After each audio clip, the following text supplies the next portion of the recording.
It's Mel. And Kel. And this is It's Called Culture. Ever heard of it? It's called No Frills. Ever heard of it? Well, we have. We are a no frills type of culture. We sure are no frills. We were looking for the right word to describe the topic of this episode today. And because we're talking about our culture in certain ways. And we were trying to put a finger on what exactly it was. And we were like, is it like that we're practical? Is it that we choose function over beauty and aesthetics? Yep. Always. Function over beauty. Always. And then we came up with the term no frills. And we were like, that's it. Nailed it. And Kelly, I think you pulled up the definition for no frills. No frills means without necessary extras, especially ones for decoration or additional comfort. Equals Portuguese people. Equals immigrant parents. We're going to give you a few examples as our social media roundup because I posted a few reels or TikToks, wherever I posted them. And people kind of were all about this life. So I went to visit my parents over the 4th of July holiday. And my mom immediately grabs me when I got there. And she was like, you need to go and see what your dad did in the screen house. And so the screen house is just this outdoor area, I guess, living area that they have next to their fire pit. It's all bootleg, homemade. It's like he built the screen house, right? He did. It's like on cinder blocks. I don't even know. They had some patio furniture in there. They had a futon in there for many, many years. That was like a futon from like one of my uncle's like apartments when he moved out. Like he didn't have a place to store it. So like he put it in my parents' basement and then it ended up in the screen house as like, it's not an outdoor futon. But so needless to say, I'm sure the futon was like, it got wet and moldy and weird being out there. And so my mom was like, you got to go and see the improvements that your dad made in the screen house. And I'm like, all right. And I went down there and I was like, what could he have done in here? And as soon as I opened the door, I was like, oh my God, I knew he was going to do this. So I opened the door and he had put seats from my grandfather's minivan, like the back bench seats, 2 rows of bench seats from the minivan that he pulled out and put it in the screen house. Wait, the one that you picked me up in? Yes. Wait, he took that one apart already? Well, so he rides around in a pickup truck. So he takes the back seats out. Oh, shit. So those back seats have just been sitting in the garage for like a long time. They weren't in the van. He wasn't using them for anything. And he decided what better use than to just use them as seating in his screen house. Again, function over beauty. I posted a video of that online and people ate it up. People were all about that life. They were just like, we love a sustainable king. I love it. Your dad's so cute too. They were just like, I love that he's reusing things instead of throwing them away. I titled the post like Immigrant Zero Waste Policy because that's kind of what it is. It's like they won't throw anything away. Everything can be used for something else at some point in the future. And people just were like, we need more people like him in this world because immigrants are single-handedly fighting climate change. Like it was like a whole vibe in the comments of these videos. And like I obviously made fun of him. I gave him a hard time because I'm like, well, you can't put van seats in your screen house. Then we were like all hanging out there over the course of a couple days for the 4th. And everyone was sitting on the van seats. They were the most comfortable ones. That's even better.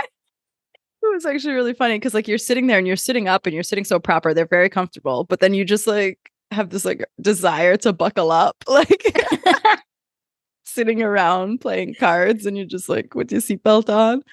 Does it still have the seatbelt connected to it? I think at least one or like, 2 of the seats do. Like if it was like, I don't know if it's the middle or the side or whatever. Okay. It came from the seat. So it's there. The whole buckle is there. That's awesome. That's awesome. Yeah. headrests, like the whole 9 yards. I didn't even know, like, well, obviously I know that you can take the seats out, but like that's a lot of like fosa. And it's like a full bench. Like my minivan now is not like that. It's kind of like the seats come out differently. Like they're almost individual and then they're like really low to the ground. It wouldn't be like a seat, like you'd be like on the ground. Right, You know what I mean? right. Yeah. But This is these like the like they're old like school like up. bench. Yeah, they're like up, like a regular chair, standalone bench, two of them. Beautiful. It's perfect. He's not throwing those out.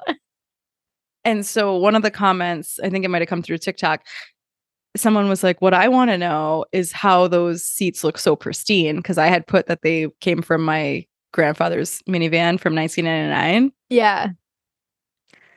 And they were like, those seats look like they're fucking brand new. Like, that's like the day that they were made. Like, why do they look like that? And I was like, well, you know, my grandfather didn't let me put my backpack on them when he would pick me up from middle school.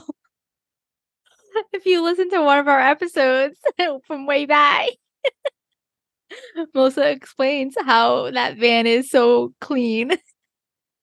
He would yell at me every day because I would come in with my backpack on, obviously, and I'd just come in and I'd sit. Yeah, my backpack would still be on, and so my backpack is like between me and the back of the seat. Yeah, that's how I would sit too. He would lose his shit. Show. You'd have to take the bag off and put it on the ground. Like you just wasn't allowed to touch the seat. So the seats are impeccable. They're in impeccable shape. They're quality people, like our immigrants, man. They know how to take care of their stuff. They're proud of their stuff. They know how to take care of it. The other thing that I caught him doing while I was there, and I posted a second video very shortly after the van seat video, we had a party, like we had like 30 people coming over. It was a mostly immediate family. Everyone's running around, like me, my mom, my husband. We're all trying to like prep stuff for the party. Yeah. And my husband comes in and he goes, you need to go outside and see what your dad is doing. And I was like, what do you mean? And he's like, just go out there. You need to see it. And I go out there and my dad has like 5 different coolers out there, like just old coolers, every cooler he's ever owned. Like he has never thrown a cooler away. And he's sitting on one upside down cooler and he has another cooler in front of him and he's rehinging it because the hinges broke. And so he's literally sitting there with his like this little power drill. And I don't even know what it was that he was putting on. It looked like backpack straps with like eyelet holes in them or something. And he was like drilling it into the cooler to make new hinges. And I was like, I can't with this. That's incredible. It's not a Yeti cooler that he's trying to salvage because he spent a lot of money on it. Like no, this was like a $5 cooler to begin with, you know? But he's a perfectly good cooler. Why would I throw that away? He definitely gets his money's worth out of the stuff he buys. 20, 30 years from down the road, he is getting his money's worth. He saves parts from everything. I love it. Even if, let's say, that cooler broke and he wasn't able to salvage it in whatever way, like there would be like a cooler graveyard and he'd just put it in his basement somewhere so that he could just like salvage it for parts to fix like another cooler. That's awesome that your basement's big enough so your father can have all these little areas in the basement for all this stuff. One corner is like the coolers, and the other corner is the bikes. The walls are closing in on him. Melissa, the day that you ever have to go through that house. My husband says it every time he goes over there. He goes, when you guys die, I'm selling this house as is with everything included in it. Just call 1-800-JUNK and have them just come take everything. It's too much. And it's like stuff that is like actual junk. So I'm like I know that there's stuff that my dad saves for reuse, but then there's stuff that like I'll just walk in there and I'll be like, Dad, this is a literal box of rusty grill grates. When he leaves his grill outside all year long. Yeah. And then like when it rusts out, like fully rusted out, like not salvageable, holes in the grill grate. And it's like they're saved in a box downstairs. Like, what are you going to do with that? You never know. You never know. our listeners were responding to these videos, and like one of them specifically on rehinging the cooler responded, and they were like, oh my God, my parents rehinge their coolers all the time. And I just died because that's like such a specific niche item. That's like very specific to do, to be like, my Portuguese immigrant parents rehinge their cooler. And then someone else reached out and they were kind of going through like the yard stuff. They were actually sending me pictures and DMs. It was really nice. They sent pictures of like, here's all my dad's homemade hose, like garden hose. And I just died because my dad, everything he has is quote homemade. You know what I mean? Like it's like, okay, yeah, like the hoe head piece it's from like another one. It's from another hoe. Yeah. And then like he found a different stick and he's like putting them together. You know what I mean? Like, he makes them longer. You know, like he just puts a bigger stick in there and like I don't even know. They just MacGyver their way out of everything. That's what I literally call them. Like they're MacGyvers. She sent me pictures of homemade fire pits, which I died because I looked at it and I was like, this is they had 2 homemade fire pits that she sent me pictures of, and I'm like, this is exactly like my dad's homemade fire pit, where he just like built up a bunch of cinder blocks, put one of his rusty grill grates on it. He put some brackets on the outside of it, and he put like this random ass slab of like tile or something, marble, I don't know, like to make like a little bar. Right. So speaking of changing out the handles on the homemade fire pit that my dad made, all of his normal grilling utensils for like his regular grill, like they were like too short, like because now he has this like massive fire pit and he can't just be like standing that close with his little small spatulas and shit. So he rehandled all of those. Like he put like new long handles on this. So he's got like a little spatula, and then it's like handle that's like 6 feet long, and he's like grilling from like the nosebleeds into his fire. Of course he did. What would like an outcast coming to a family party would think of all this? What do you mean by an outcast? Like, okay, say if you're bringing your husband home for the first time. Like your husband's not your husband, he's your boyfriend. You're bringing him home to meet the family for the first time. You're acting like this didn't happen. I know. Like, what would they say with all this? Going into the screen house and seeing the van seats. The word I used, I don't know if this is an offensive term or not. I don't know if this is the word I used with my dad. I was like, this is very hillbilly. Yeah, it's fine.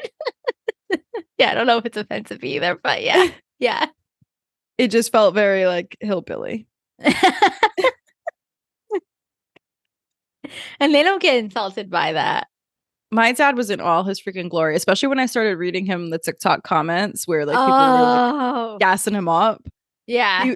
He started on his soapbox of like, see, you guys want to make fun, but you know, you want to say you're recycling, but recycling is not just putting the cans in the bin out at the street. You don't even know where that goes. He's like, recycling is finding another purpose for something you already have, and you recycle it right here at home. That's recycling. And he was like, soapbox. Preach. Yeah. I mean, he's not wrong. I mean, he's not wrong. He's not. I wish he could do it by hoarding less shit, but yeah, that he's not wrong, but he's got to hoard less. He dances like on the line between this is effective recycling process and this is a hoarding. If there is like officially, if there's no use for an item, he needs to get rid of it. Like if that item is done, it's barbecued, it's burnt, there's a hole in it. It's time to chuck it. He won't chuck it. So speaking of my parents' basement, this was not something that they had in their current house, but I have relatives that had this, and I know this is a thing. Mm-hmm. This brings us to our culture topic. It's a little bit multifaceted, but one of the things is like basement kitchens. Yes, a whole kitchen in your basement. Whole separate kitchen in your basement. One of my grandmothers had this in the States at her house, in her apartment. Mm. The whole basement is unfinished. It's a regular like tenement house basement, but there's one room in it that is a fully furnished kitchen. So my parents' house, it was the same situation. They have their whole upstairs, like kitchen, living room, all that stuff, the bedrooms, whatever. And the downstairs was an unfinished basement. While it was unfinished, my dad built a kitchen in the corner for my mom, and it was only going to be used for when she made fish, just fish only.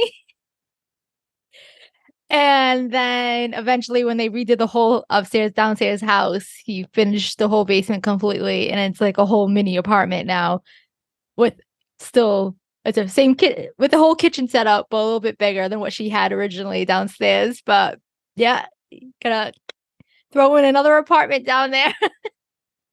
The fish only is hysterical to me because you built a whole separate kitchen just to cook fish in. It's funny though, because my husband won't let me cook fish in the house anymore. He's like, I'll only do fish if it's like on the grill or something outside, but like he won't. He's like, we can't do fish in the house anymore. It stinks up the house. Yeah. Yeah, stinks up the house. So like we just don't really cook fish at home that much. I would go to school smelling like fish.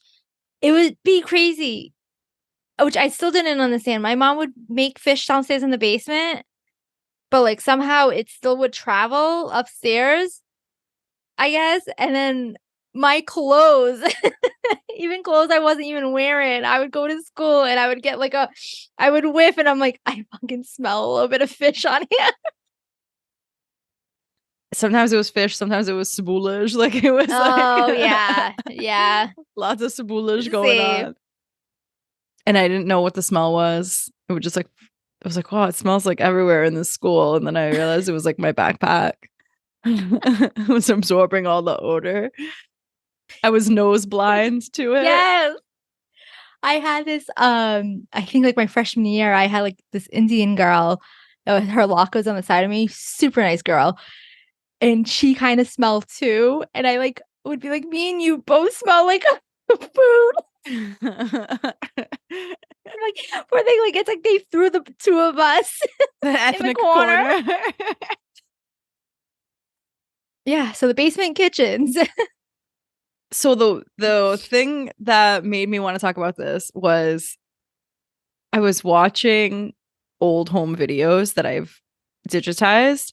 And there was this one video, and it's just this random ass clip. Like, it's not a holiday function of any kind. It's just a bunch of us are in my grandmother's basement kitchen. And somebody decided they were going to bring the full ass video camera out and they're video recording my grandmother cooking in the basement kitchen. And what I saw in this video, which is what I originally wanted to talk about for this segment, was her entire top of her stove was fully encased in foil paper. Yep. I love that. I saw it and I immediately paused the video. And I think my dad happened to be with me when I was watching it. And I was like, Dad, what is this? You need to tell me right now. Why does Mavo have all this foil paper on the thing? And he's like, oh, remember my mom used to put all the prata. And I'm like, I think it was for like cleaning or grease. My mom still does it now. And she says it's for any grease to not get on the stove.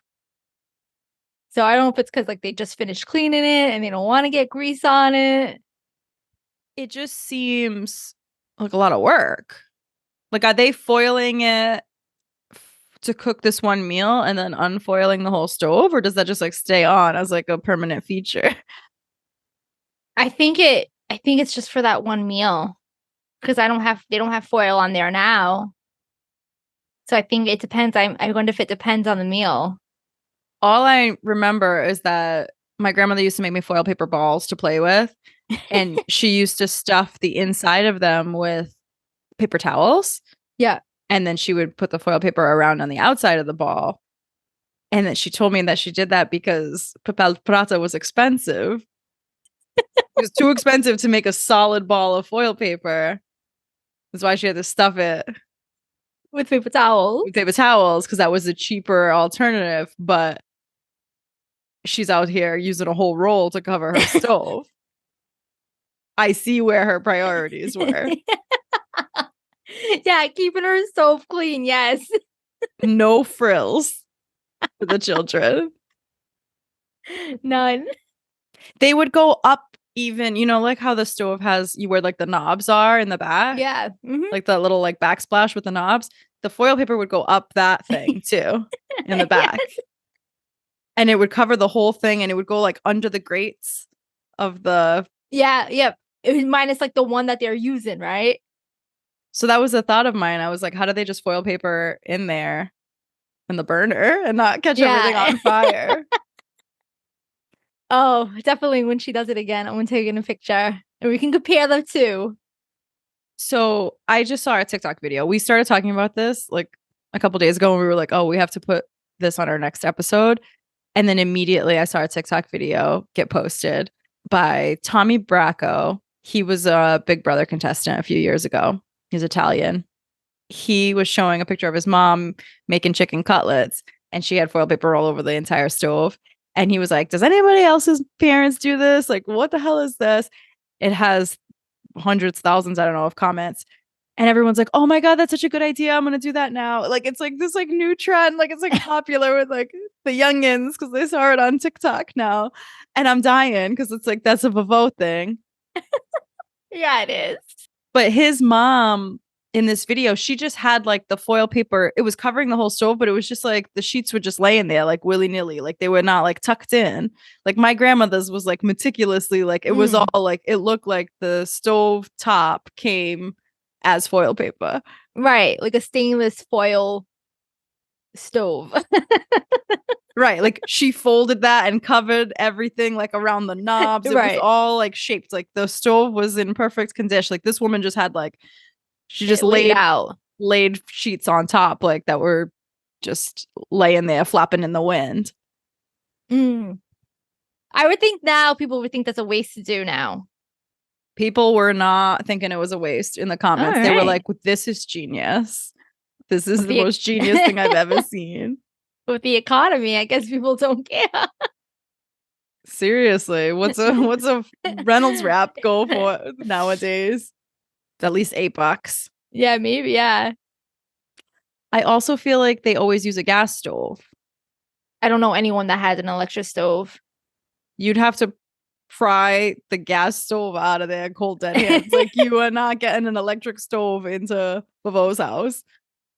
I'm trying to think of everyone that family wise and stuff, and I know 0 electric stove.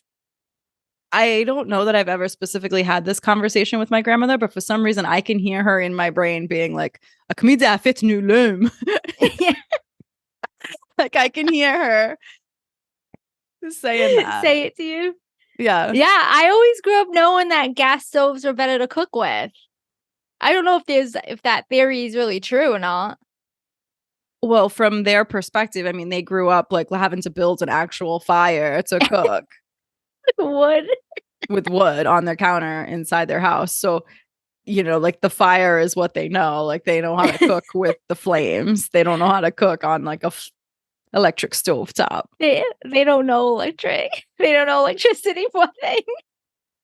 They didn't. They really didn't. They didn't. But I also feel like they would just run their hands through the fire. Like they would just like stick their hands in the flame and be like, to check if it's hot enough. Like, what's the temperature? Like, I'm not going to look at the knob that says medium. I'm just I'm going to feel it out with my leather hands. One of my babysitters, the one I used to go to all the time, like in the summer, she would use a match to light her stove, to light like one of the, I would call it a cabeza, right? I don't know. One of the, that's what my mom used to say, the cabeza. She would use one of her a match to light one of those. And, or like, if another cabeza was on, she would get like a little paper towel, light it up to light up the other one. And she would just take her hand and just like smash the fire in her hands. She like didn't care. They're so unfazed by things like that, like heat on their hands. They'll just stick their hand in like a a hot oil pan just to be like, oh, I'm just gonna test if it's hot enough. It's so true. It's so true because I'm just thinking of my mom, like the amount of burns my mom has on her hands. And she'll show me, she'll be like, oh, look what mommy got. I was making blah, blah, blah. And I'm just like, Jesus Christ. My Vivo always has burns, one of them. But then I watch her in the kitchen and I'm like, well, yeah, of course you have burns. Look what you're doing. Like, she'll just be like elbow deep in a panela soupa. I'm like, of course you have a burn. So true. Oh my God, it's so true. My mom is so many on her, poor thing. Oh my God. Immigrant women. Actually, men too. They have leather hands too. The men. My mom's got more burn marks on hers. My dad doesn't do much of the cooking. All right. I'm always looking for a good segue. So to get into our nostalgia segment, you know what would cause a burn on your hand?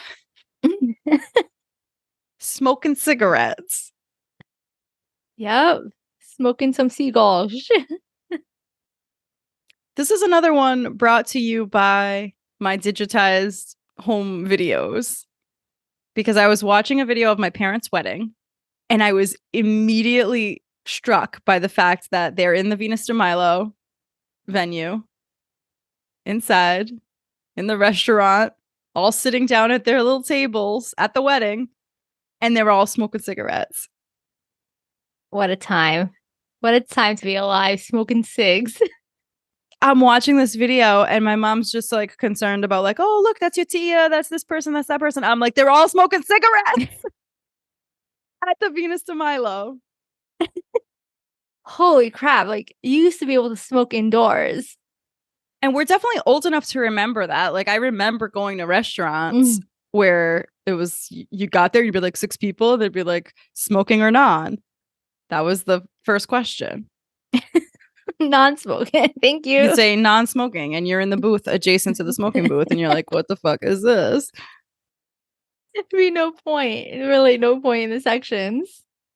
And I don't think I was like young either. So like I feel like I was like old enough to know what was going on when there was still smoking sections in restaurants. Yeah, same. So I remember that, but I was still just taken so aback by watching this video of everybody smoking at this wedding. Like ashtrays on the table, like next to the centerpiece. The centerpiece is an ashtray. It's just like a giant ashtray with little crystals. Those little dangly crystals hanging off of it. Wow. And like everyone smoked back then too. Like everyone did, like men, women, like children. Everyone smoked back then. Pregnant women, like there was like it was cool to smoke. They didn't know the harms of it. They didn't know, like, pregnant women didn't know the harms of smoking it while they were pregnant. It was cool to smoke. I just couldn't imagine a less appealing moment for like a bride. Like you're all done up. You're like the best you've ever looked. You're in your white gown that you overpaid for. Your hair and makeup are done. The DJ calls you in. They open up those doors to the venue and it's just like a puff of cigarette smoke comes out at you. Oh my God. You're dancing through the cigarette smoke out to the dance floor. Can you imagine? I hate like when I get like a whiff of someone's like a secondhand situation. If I'm like walking and someone's smoking, I can't stand that. So I can't imagine if I got married and everyone at the table is smoking. Like that's why they probably had to go through all that like expensive wedding dress preservation because it was just like full of tobacco. Oh, it's like all yellowed out from the tobacco. Oh, it's so gross. So gross. Yeah, you could smoke pretty much whatever. We said restaurants. When I think of airplanes, because I always think about the movie that we like, Airplane, because don't they smoke in the movie too? They were doing a lot in that airplane. So those are always like the 2 places I think of when like smoking back in the day, airplanes and restaurants. The airplane one is wild to me because that is so confined. That is such a confined space to be smoking in. And didn't you tell me that they had smoking and non-smoking sections on the airplane? They did. Yep. So like I think I said like in the 70s, they were starting to do like non-smoking and smoking sections. Like somewhere at some point in the 90s is when they like got rid of smoking altogether. So you would ask for a non-smoking seat when you were booking your ticket, like, or a non-smoking section. I'm just thinking of the fact that when I'm on an airplane, I can smell a fart from like 4 rows back. A fart if someone burps, if like someone takes their shoes off and it smells like it's just you're so confined. So whiffs and wafts of different smells like coming through. BO. You turn the little nozzle for the airflow above you and you're just getting it right in the face. Now, like traveling now, like you can't have certain things, right? Like we have to have liquids and all that, certain amount of bottles in our suitcases. Lighters, okay. I'm like, wait, a lighter is okay to take with you? A wild time. That's all I can think about. It doesn't even make sense. And it makes me think of COVID because I get these flashbacks to the fact that they were like, oh, there's all these rules. Like, you can't be in a restaurant with people. So then, like, all the restaurants just went and built like plastic restaurants outside on the sidewalk. Right. And like closed them all in with no airflow. And they were like, but this is okay. You can't be in there where we actually have a filtration system, but yeah, it's true. That's a good point. Out in the enclosed balloon outside, you're good. You're good. Yeah, that's so true. It's like it would be like pulling up to a restaurant and then being like, would you like the COVID section or non-COVID section? Oh my gosh. Take whatever's available. Yeah, first available. Oh, I guess I'll be out of commission for like 14 days, but it's worth it. I need a sandwich. I also feel like planes in general, back in that time frame, like in the 70s or 60s or whenever the hell it was, I feel like it was a whole different vibe on planes. I feel like they were like walking around, like they were just living the life, playing dominoes, smoking cigarettes, like just. It was like an event. If you were taking a flight, you were wearing heels, you were in pearls. I swear to God, I saw a picture of an old flight, and it had like they had cribs in there where you could put your baby in, like a full crib. Very spacious situation. Yeah. Before the airlines started being like, no, we gotta crack this down and stuff them in here like sardines so we can make more money. And they probably weren't so psycho too with the rules as they are now. Like everything, like when you're flying, your seat has to be upright. You need to be seated at all times. You have to wait to get up to the bathroom when the light goes off for the seatbelt. It was like a free for all, I'm sure, back then. It was giving me real like potty bus vibes. The pictures that I saw, they might have been made up. I'm not quite sure if I could replicate them, but in my mind, it was a potty bus. I feel like the 50s, the 60s, the 70s, and the 80s were the time to like be living. Those people are now paying the price. Let me tell you. They are paying the price. They did all the drugs that they could. They had no idea what any of these drugs would do to them. They had zero fears. That was the best time to live if you suffer from anxiety today. What you don't know can't hurt you. Exactly. So when I was going down a rabbit hole of just like smoking and stuff like in the 80s and 70s, I found out too that like apparently people could smoke in hospitals, like patients could smoke in their rooms. I'm like, what a fucking freaking wild time. Like you're just smoking a cig and like a doctor comes in to give you your results. I can only imagine too that like some of those patients were in there for like lung or respiratory related things. Probably, right? And they're in there smoking cigarettes. Well, the doctor's like, you have pneumonia. And he's just like, what?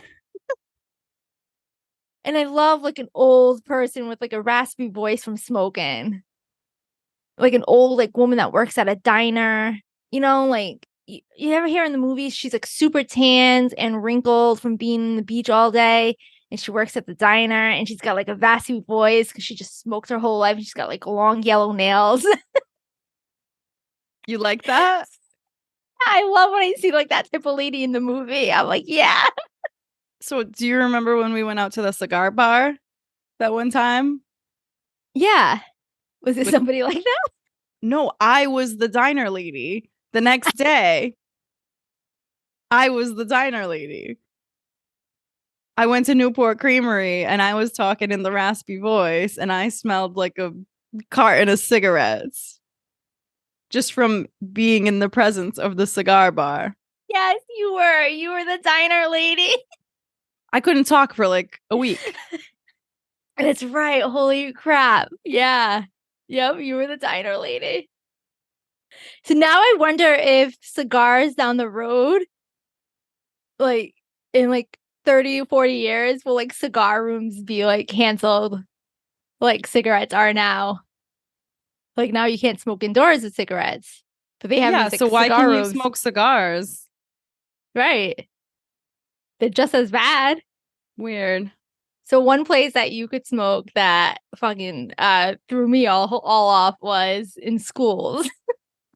They had designated smoking areas for students, and like teachers could smoke inside like their lounge room, like teachers' lounge rooms. And I'm like, wow. There was just like no rules. No rules. I wonder if there was like an age.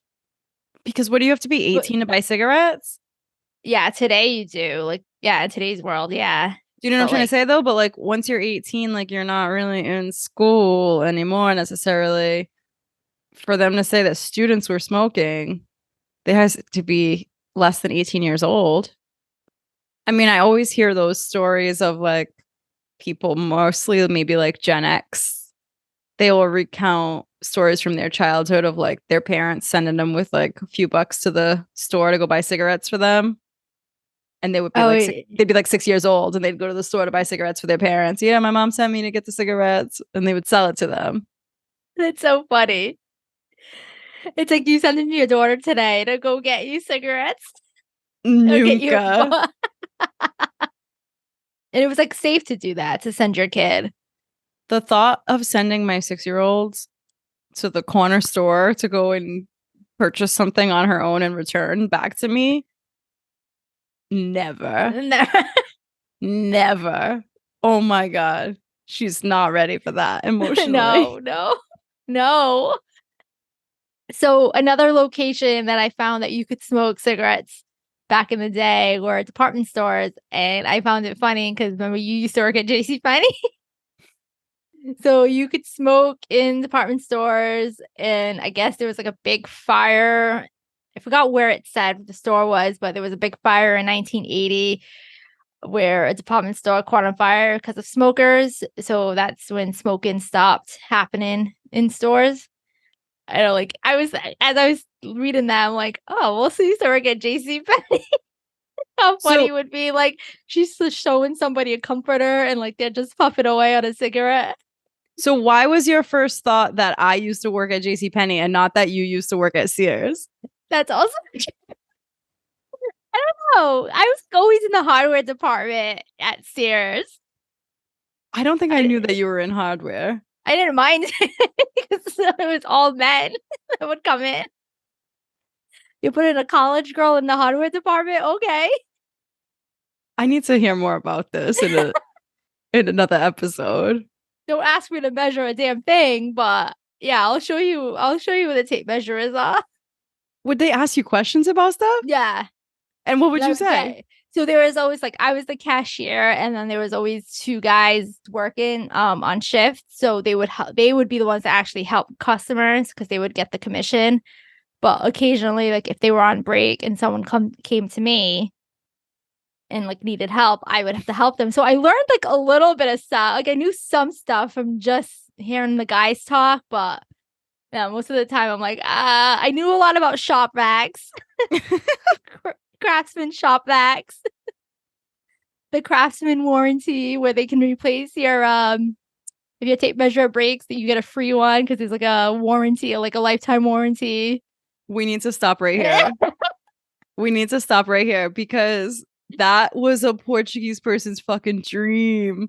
My dad and the craftsman warranty. Are you kidding me?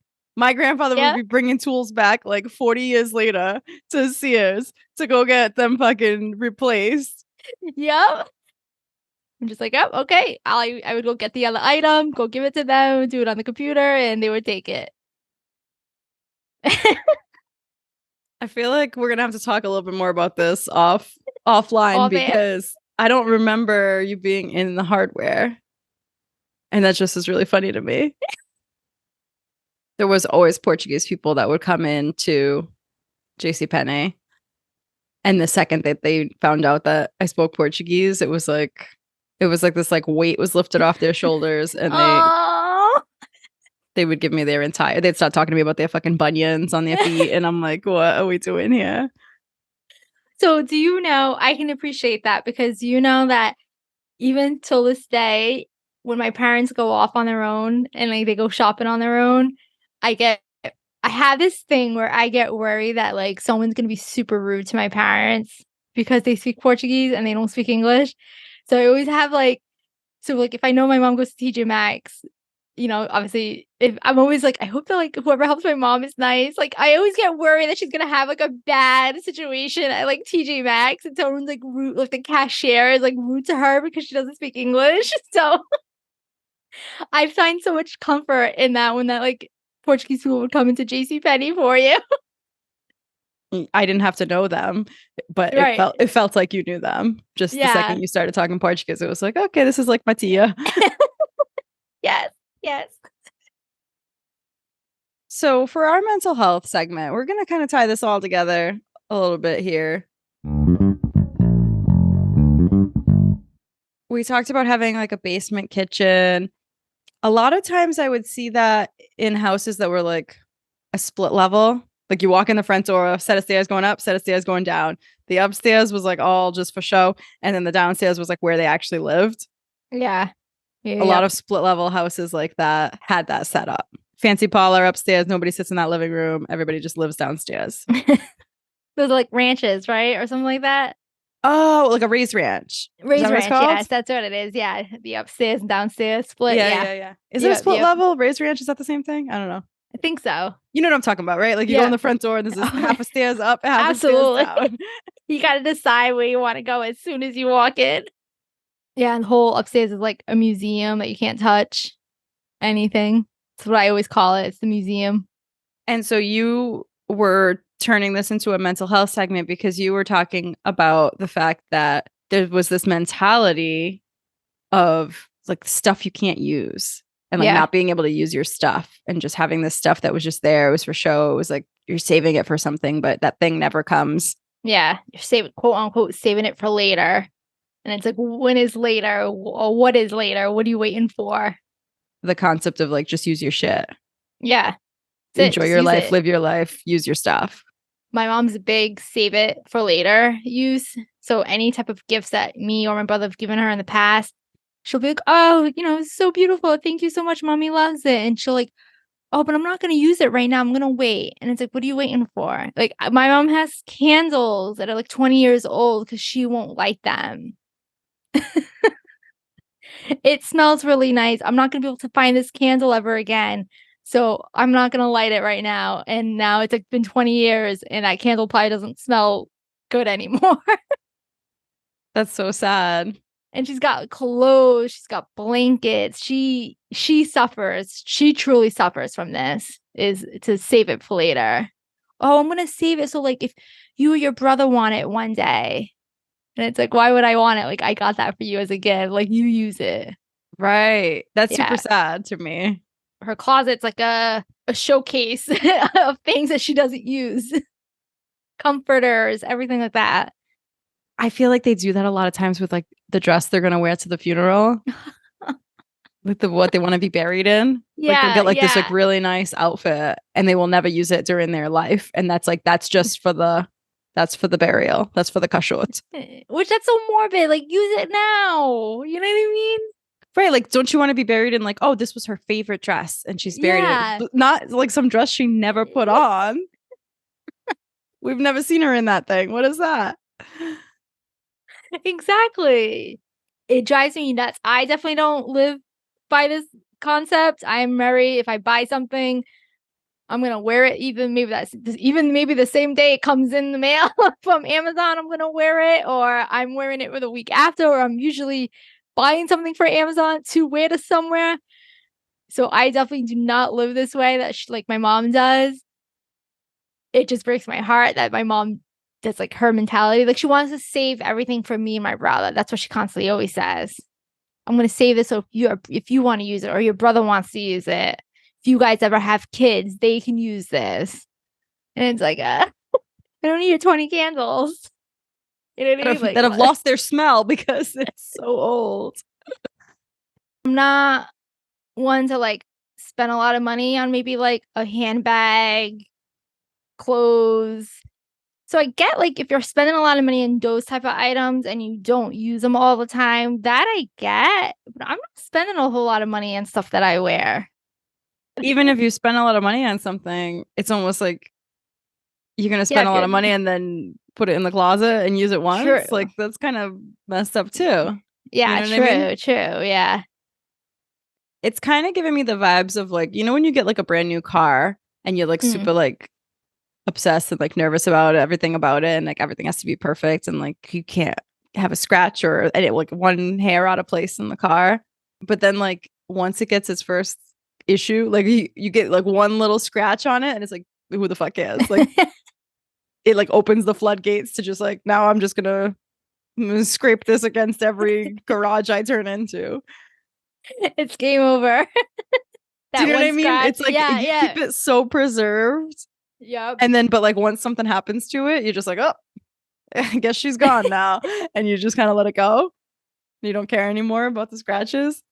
Yeah, it's so true. Because I think I did that with like my car. I was so like, and then I have a freaking little scratch on the, what is like the rim of on the car from like a sidewalk. And that was it. Now I'm like, oh, I guess I don't give a shit anymore.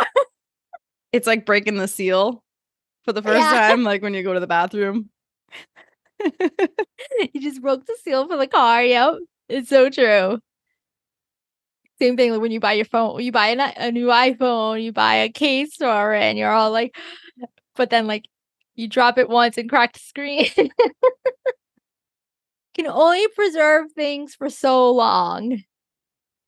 Well, I'll tell you exactly how long you can preserve things for, because one of the things that I suffered from this affliction as a child was with stickers. I was obsessed with stickers and collecting stickers. And at the time, I don't even know where I was getting these stickers. Like these stickers would come in the mail. Like I was on like a mailing list for stickers. And they would come like full sheets of stickers, like 8.5 by 11 pages of stickers. Like they would be like all these different things. It'd be like 100 stickers on this page, and they would say like, wow, super. And there was like Halloween stickers, and there was like monsters and whatever. All different kinds of stickers. I never used a fucking sticker. Oh, that breaks my heart. I never used a sticker. I would just collect all these stickers and sticker sheets and pages, and I'd have like a book where like I'd just keep all of them, but like I would never peel it off of the back, the sheet. Yep.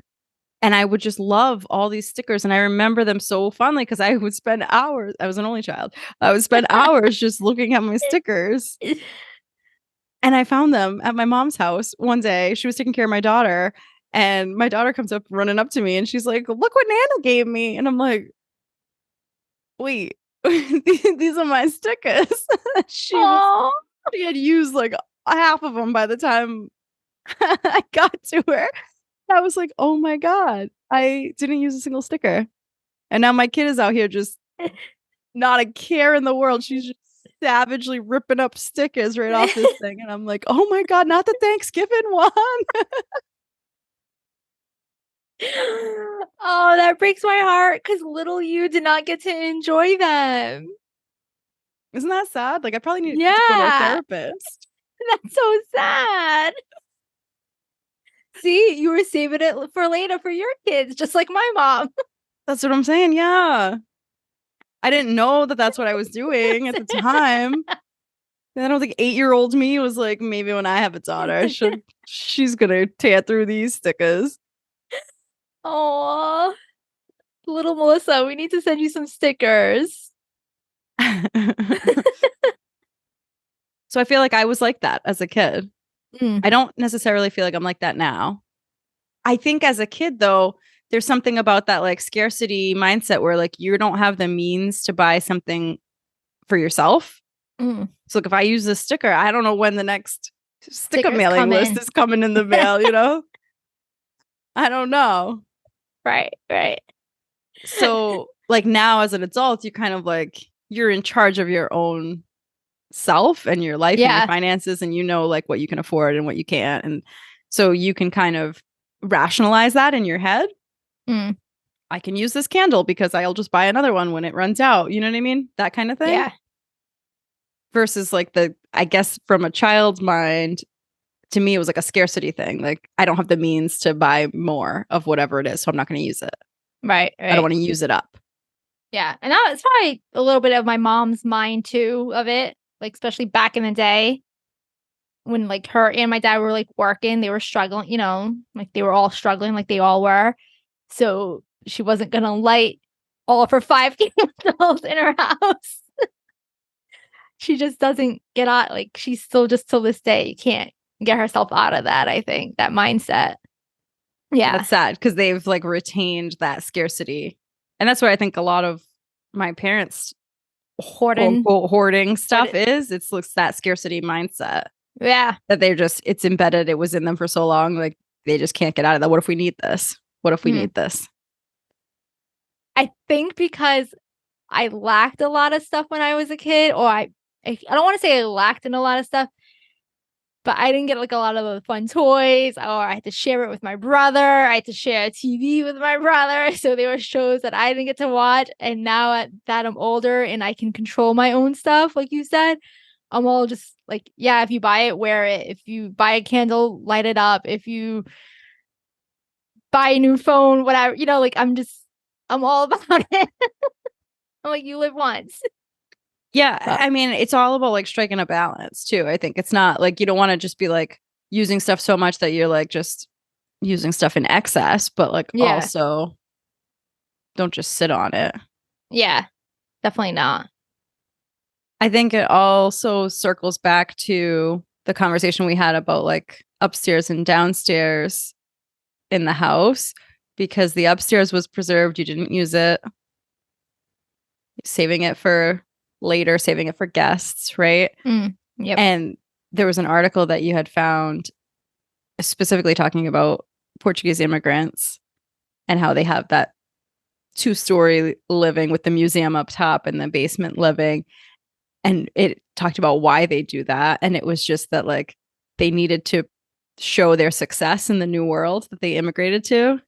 And that was shown by the upstairs that you saved and preserved and didn't live in. And then downstairs you could go live your life and be a hooligan, be a hooligan family down there. And then that would retain the upstairs as like your finest and best that you could afford to show everyone that you're doing so well in the new world. Yeah. And that's super sad to me that they had to feel like they were like putting on appearances for people. And then in doing so, they were not using their own shit, their nicest shit. Yeah.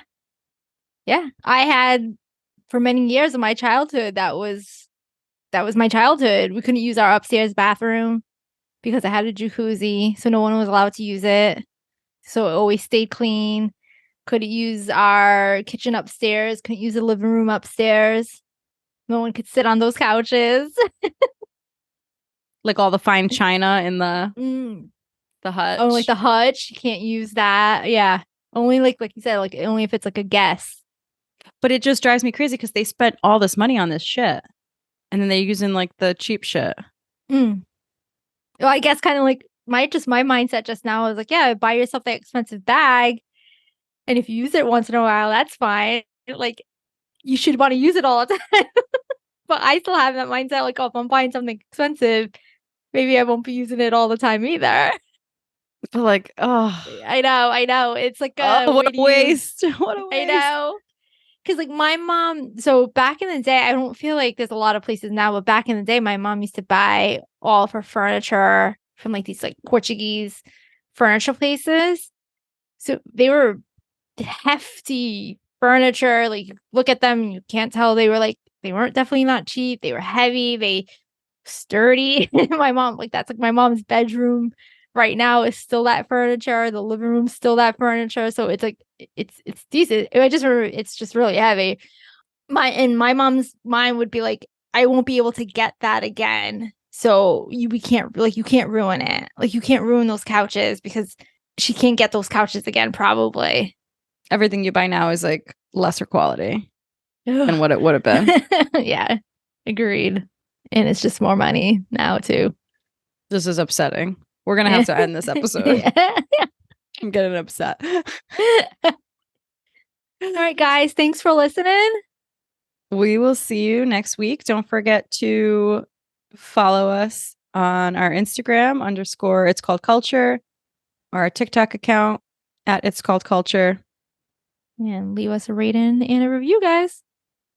Subscribe to our YouTube at Folk and Fad, FOLKANDFAD. We post full video versions of all of our episodes on there as well.